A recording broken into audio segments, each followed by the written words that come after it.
Every week I speak to sales leaders at B2B companies who are saying, we already do LinkedIn, what are you doing differently? And when I dig into it, it turns out that they're only doing one of the 7 parts of the system that I'm going to show you in this video. And after rolling it out for dozens of B2B companies, and just a couple of weeks ago, helped one of them book a call with Coca-Cola, as an example. Previous clients have booked with Uber. This is the 7-step system your company needs to actually book meetings on LinkedIn in 2026. I'm about to show you the whole machine end to end, from finding leads to booking meetings.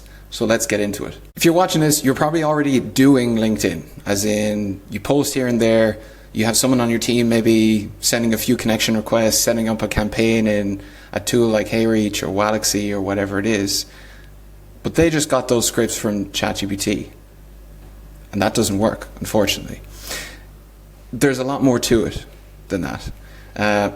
In this video, I'm going to show you the whole 7-part system that we run for B2B companies. Every single part leads into the other, and if you leave one out, you're destined to not succeed. So if you're looking to book about 3 to 5 calls per month for a B2B service, our clients have contracts anywhere from 50 to 250 to 500K, then keep watching this video. I'm going to walk you through the 7 steps. So let's do a quick run over of the 7 steps, and then I'll go into each in more detail. Step 1, targeting database. What companies specifically are you going after?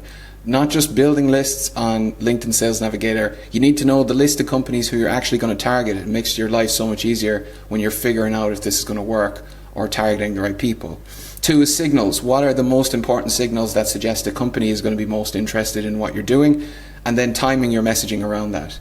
3, content that you can leverage in the follow-up process. 4 is the outbound sequence that you're already doing, but if you didn't do the first 3 steps or the following 3 steps, it's just not going to work. 5 is inbox management and speed to lead, which I'll touch on later. 6 is getting everything to your CRM so that you have full visibility across everything that's happening. And 7 is nurturing. So when you do follow up, what do you say that doesn't make you sound annoying? Let's get into step 1, building the targeting database. So as I said, this isn't building lists on LinkedIn Sales Navigator with 2,000 people in it, putting them in a campaign and then hoping for the best. You need to know the actual list of companies who are, first of all, a fit for what you do based on filters and so on, like firmographics. But then you need to know, is that company on LinkedIn? Is it a candidate for us to target over the longer term?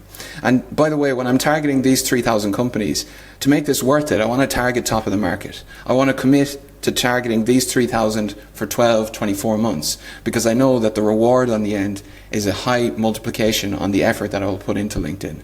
So first is they want to be a firmographic fit on the company level. Next, we want to know who we're targeting in that company. So typically a buying committee for services might have anything between 3 to 5 people on that. So you want to know who they are in advance of ever sending a message. You want to know who the CEO is, who the influencer is, who the champion is, and who's the budget holder. You need to know who all those people are so that we can be tactical. And if you just think in your head, when you're targeting a company and you're meeting them in person, you would do your research to understand who those people are that you're going to be speaking to. So we should be doing the same on LinkedIn.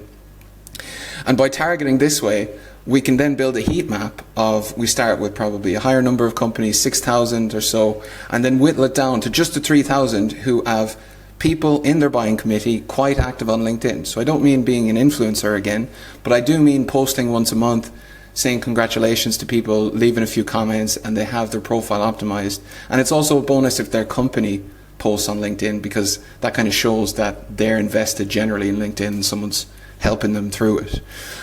That simply just means that it'll be easier for them to respond when they see your message, or more likely, because they're there. People have asked me in the past, does LinkedIn work for our industry? The answer is LinkedIn is personal. So if you take company A and company B, company A, if they have all their buying committee on LinkedIn every day and they're posting relatively frequently and leaving comments, your messaging is more likely to work for them than company B, whose delegates never set up a LinkedIn, or they have set up a LinkedIn profile but haven't logged in 10 years. So think of it that way. LinkedIn works on a company by company basis. So in this step, you have to know who are the companies that fit, and also who are the companies who are active, so that you can target them over the longer term. Now, the reality is, even after you've built that list, only 3 to 7% of those are in a buying window right now. So even though we know the 3,000 companies, it doesn't make sense to reach out to them all at the same time. We want to be tactical. And also we're limited in what we can do on LinkedIn, because on a per profile basis, you can only send 200 connection requests per week. Now, we generally suggest working with at least 3 profiles to get you a good amount of reps and amount of connections faster, and get your network built up as fast as possible. But we still want to be tactical, and we want to track the signals so that we're reaching out to the companies with the highest intent first, and still following up with everyone else, but prioritizing the companies with signals. So that's some really simple ones. Could be new leaders in a relevant job role for you, new funding, job advertisements, tracking their content to see what they're saying in their content if they have it, or if they're posting, or what their blog says, or interviews that anyone on their team does if this is relevant. Every piece of information online that's relevant to this can be scraped. It could be, a signal could be industry specific, where a new regulation comes in and it's going to apply to them and they'll know about it. So that could be a signal. You can have industry or company signals as well. But at this point, you just need to know what the list of those are and set up systems to track them. So this is where the systems part of this comes in. It's one thing having the database and storing it. The other thing is activating it. So here's where the systems come in. I have a daily monitor, and I set this up for clients as well, to have every week, every time a new company hires a new sales leader or gets funded, I get a notification on that in the morning. So then they go into my prospecting list for the week. For example, here, one of the signals that work really well for our company is one of our clients, should I say, a US funding advisory. They're helping effectively people in C-suite positions who've went out and created their own boring or AI businesses on the other side of the spectrum to get the initial startup funding that they needed to grow the business effectively. And we can watch those signals, and there's lots of them, luckily. So these campaigns worked really well. We reached out to 428 people, we got 165 replies, and booked 9 meetings. That might seem like a lot, but a lot of those 165 replies are going to turn into more meetings down the line. So that campaign itself could end up being 20 to 30 meetings over time when we track these companies for the next 3, 6, 9 months. When you're reaching out to people cold, even if the signals are really hot, these people are cold to you and your company. They don't know who you are. They're a 1 out of 10 on the trust scale. Something that we can do to accelerate this trust is have some content on your website or on your LinkedIn so that accelerates the trust building process. Now, I'm not saying you need to be an influencer or any of that type of stuff. What I'm saying is your company needs to have 6 to 8 very tactical pieces of content that can be leveraged in your outreach process, so that when you do follow up in 3 months down the line, you're not just saying, hey, how have you been since? But you are saying, hey, based on our conversation, I just made this video. It explains problem solution. Thought you might find it useful. Here's the link. How's it going?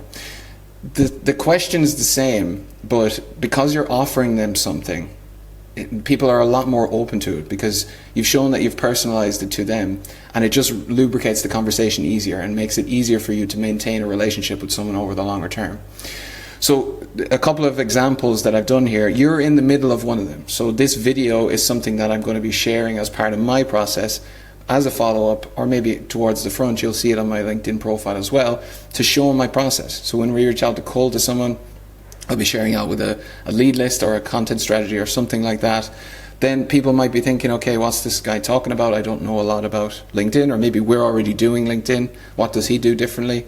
And then they watch this video and they see that there's 7 parts to the system and they're only doing 1. And all of a sudden they're a bit more educated, and they've been listening to me speak for a few minutes on screen, which helps as well. So that when they DM me, they feel like they've already been talking to me. In fact, multiple people have said this to me. And when someone says to me, I feel like I already know you on a call, which has again happened multiple times, my confidence level goes up that they're going to be very much interested in working with us over the longer term. So a couple of examples that you could do is a case study, a methodology of something that you did, this video being one. So this is like our system overall. You could do a teardown of something that you did last week or last month or last year. A how-to guide, as in like if how to deal with new compliance, or how to do something related to whatever your service is, or SaaS. Some proof is just going to be kind of a mix of a case study and a how-to guide, FAQs, and then just your standard sort of posts on whatever your feeling is coming to mind. I call these diary in some cases, where you're telling LinkedIn what your recounts for the week were, to show that you're actually doing the work on the ground. And when you have that foundation in place, then you can start the outbound, because you know what direction you're going and you know what you're going with. You know who you're messaging, you know what time to message them, you know what you're going to reach out with, which in some cases can be content up front, or it could be a lead magnet, or whatever that might be. Then you start your outbound. Just on a very high level, a golden rule is no outbound message should be any more than 50 words. So check if your outbound messages are more than 50 words. If they are, you need to change that. In terms of metrics on what to expect with outbound and what we work towards. So if you'll imagine, from one single profile, you can send 200 connection requests. A benchmark on acceptance rate is 25%. So that means 50 people who are all, over 95% of them are qualified ideally, are seeing your message. We want to get a 10% reply rate, so 5 people replying in a week, and usually about a quarter of those turn into meetings. So something like 1.25 meetings a week on average per profile. If you're running one profile and you're wanting to book 5 meetings a week, that is generally not possible unless you are in an extremely hot market with an extremely good offer. And we'll get on to offering in later videos. But just so if you're, again, you can work that through. If you want to book 5 meetings a week, you probably need to work 5 profiles to hit benchmark. This is sort of higher than industry standard benchmark that we sort of work towards. And yeah, our benchmark campaign, one that we were running actually last week for a client, got a 59% acceptance rate and a 43% reply rate. Now that client is selling contracts for $40,000 to $50,000 over a 12-month period. So this response rate being so high means that they have so many opportunities to get in meetings now, which is the initial purpose of the campaign, but also we want to be nurturing them down the long run. So I'll show you a bit more on that in a while. The biggest mistake I see companies make who are doing LinkedIn is when they get a reply, it takes them too long to respond. Again, I've talked to companies who are saying, oh, we'll get back anywhere within same business day, next day, 48 hours, and so on. If you're not responding within 15 minutes, 80% of the meetings, you're going to book 80% meetings less. So if you responded in 5 to 15 minutes, on an average week, you might book 5 meetings. If that goes outside an hour, you'll only book 1. So you can see how that can have a massive, you can be doing the best campaign in the world to the right signals. The reason that speed to lead is so important on LinkedIn is it's not like email where people are typically always on. People go on LinkedIn 2 or 3 times a day usually. Power users do. So you need to be there. When they respond to you, that means they're online, which means you need to respond to them, or you're going to probably lose the meeting. So again, the slower the worse. We have a client who's a recruiter. We've been working with them to, they're selling into sales leaders, and we've been working with them to get their speed to lead down to 5 to 10 minutes. We're managing their inboxes. Just as an example, a couple of weeks ago, a reply came through. We responded in, I think it was 6 or 7 minutes. They then suggested a meeting the next day. We emailed the client. They booked the meeting. It was inside 24 hours. And then that has since turned into a $70,000 deal for them, for them to make a couple of placements in their company. So leads move fast. So you also need to move fast. After you've been running campaigns for a while, even if you're just doing that one step that I talked about, the information that comes through can get quite overwhelming. So this is a simple one. I'm not going to touch on it too much, but most of the best software providers allow you to connect directly to HubSpot or Zoho or Salesforce or whatever that might be. So you need to make sure that that's set up so that you have visibility outside your LinkedIn tool, because if you don't, all the information will get siloed. You won't know what's working, what won't work. The most important part of this is testing an angle, seeing if it worked based on the benchmarks I said earlier. If it didn't, kill it. If it did, scale it. And if you don't have the data stored somewhere properly, you're not going to be able to do that. And usually the tools as a standalone don't allow you to do that. So push your info to your CRM and also into custom databases if you have those set up. We have those set up for clients, so it becomes easier for them to see, you know, what's winning and what's not winning.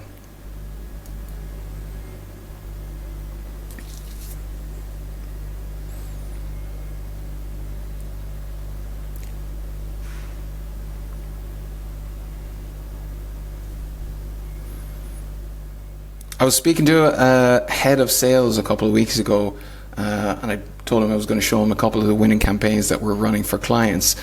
I asked to see, he said he's doing LinkedIn and, you know, he's fallen foul to a lot of the same issues that we talked about earlier, but he was getting some responses, and I asked, he said just none of them were warm, and so he wasn't getting any leads. So I just asked to have a look at them.